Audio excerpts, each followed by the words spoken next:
Hi there, welcome to week one. I hope you're doing well. I know the first week of the semester can be very hectic, and if this is your first course and first time in college, it can even be more chaotic than maybe you expected. So the chaos is normal. Um, Feeling kind of lost a bit is normal. So I want to take you step by step through our module so you understand how I set things up, how to unlock things if there's certain prerequisites on them, and just understand what we're working on, and why you need to proceed through it in a certain order. So you've made it this far to the end of the opening lecture. And so once you're done with the opening lecture, there'll be a check-in. It's just a little survey.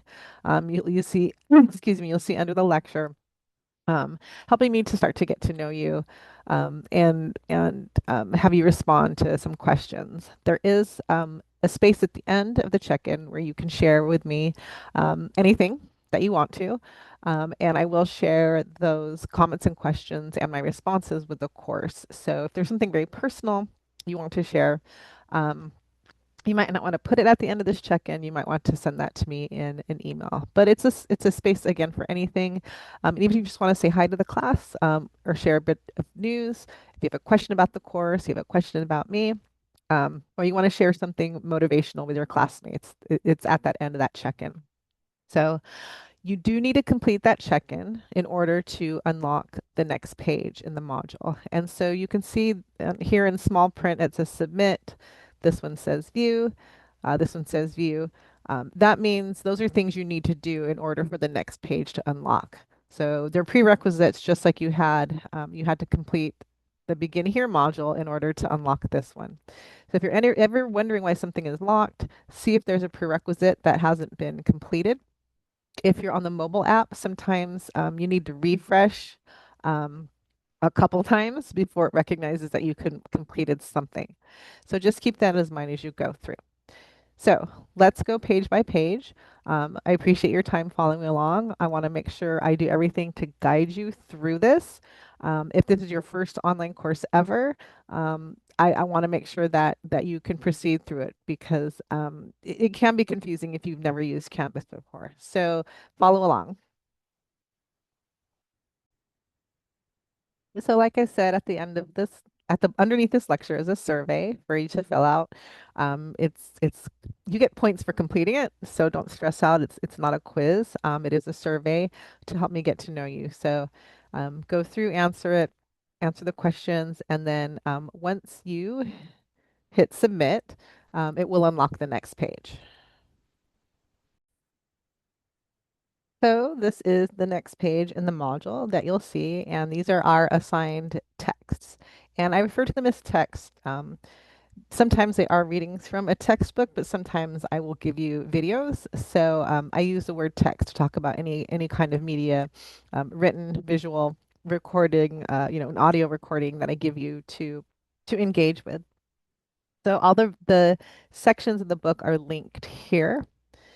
So make sure you click on them. They will open in another tab. And underneath the section links are things for you to kind of focus on. So um, textbook readings can be overwhelming. So I give you some tips on what to take note of as you read. And I take that literally, take notes. If you were reading a textbook for an in-person class, or you have a hard copy of a textbook, you would be taking notes and annotating, keeping track of things that you find important and things you have questions on. But I do provide these tips on what are the things I'm hoping you'll get out of here and take note of. So again, click on the links to go to the readings. For me, when I take a class and there's linked readings, I open them in a separate tab and I keep them open so I can switch back and forth.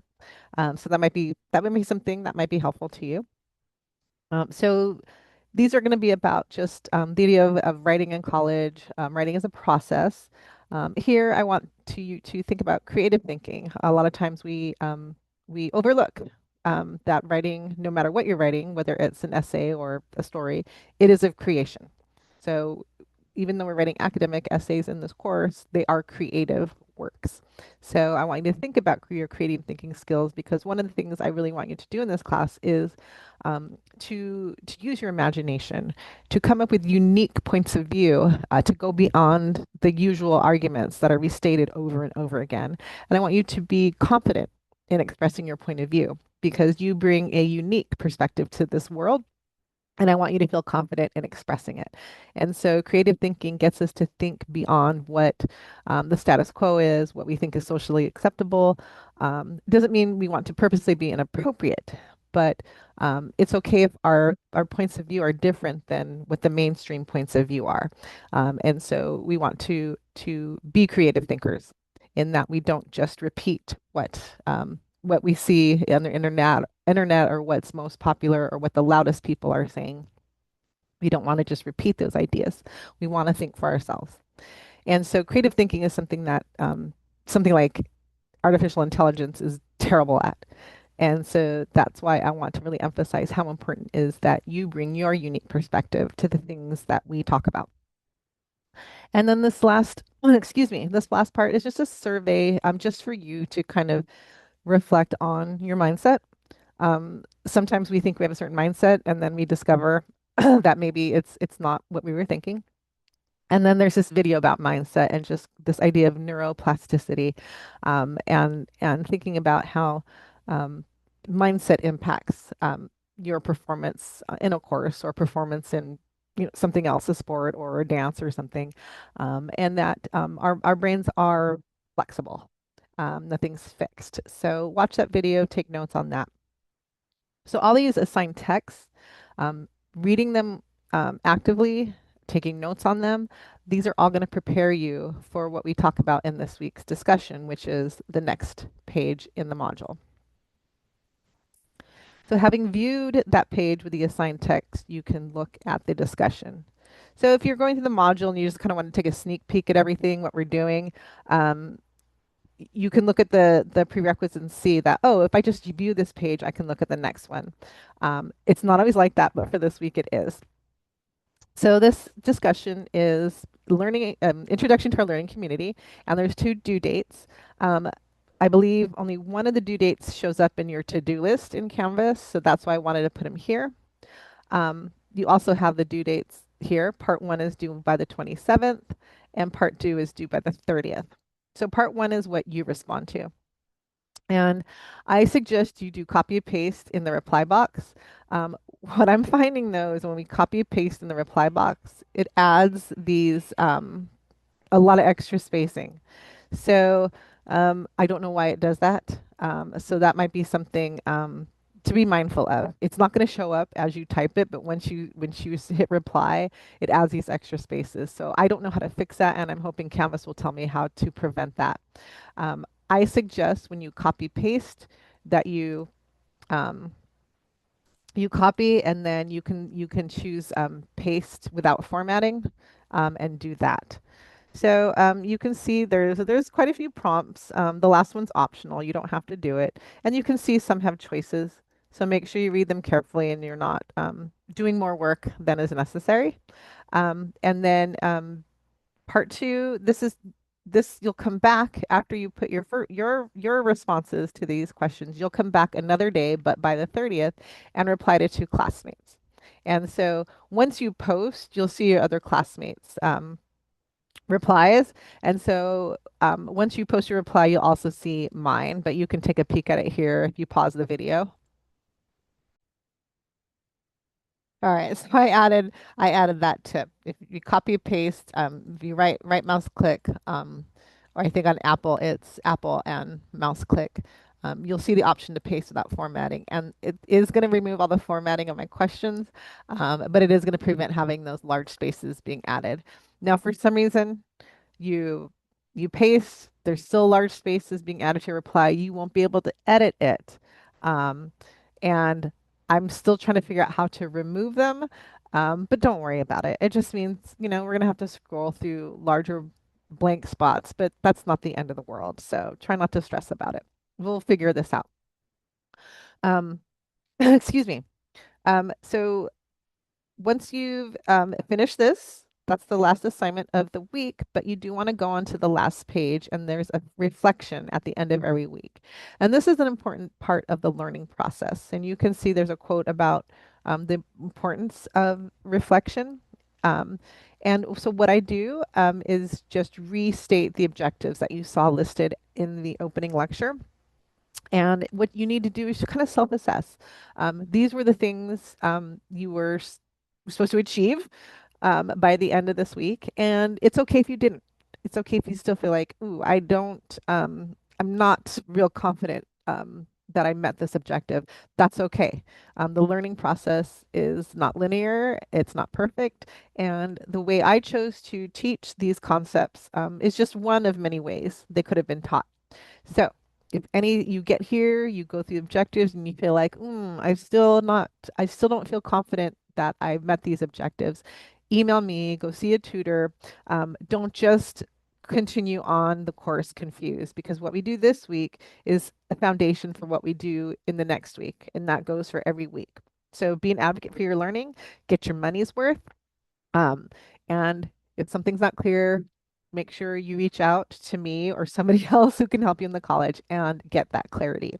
So you can email me through the Canvas inbox. I have my office hours for student support on Tuesdays at 11 to 12. And this is the link via Zoom. You can also find that listed on the Canvas calendar. Here's a link to tutoring. There's also links to tutoring in the navigation bar. So confusion is a natural part of the learning process. If everything came clearly to you, that's great.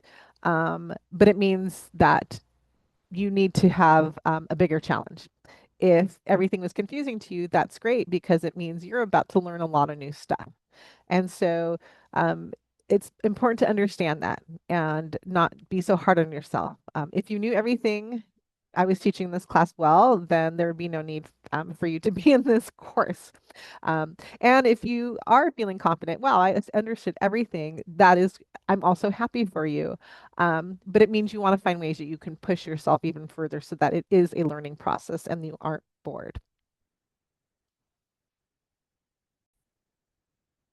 So that is our week. If you have any questions or concerns, you're feeling completely lost, that is all perfectly okay. But you have to reach out and get some help from me or from a tutor. And it's gonna take time. This is all brand new. Whether you've used Canvas before, it's still new because the way I set up my course is different than the way other professors do. And if this is your first time on college and first time in Canvas and first time in online learning, that's very overwhelming. And so you have to give yourself some grace and you can't be hard on yourself because you're feeling lost. Um, it's Online learning is not easy. It can be more challenging than in-person learning, but it's not impossible. However, you also have to know it's not right for everybody. So really take time this week to think about, is this the right course for me? Is this the right professor for me? Um, am I comfortable with Canvas? Do I need to maybe plan some additional time to build my Canvas skills while I'm taking the course, to have time to ask for help, to see a tutor? So keep all these things in mind. I know week one is very overwhelming, and I'm sure most of you are taking other classes and I know everybody has other obligations. So really set yourself up for success by not overbooking yourself and overwhelming yourself with two obligations and too many technical hurdles that you need to learn. Um, I'm only interested in helping you succeed. So let me know what I can do to help you. And if I can't help you because it's beyond my technical skill, I can also help you find people on campus that can be more helpful than I might be. All right, take care. Have a fantastic first week.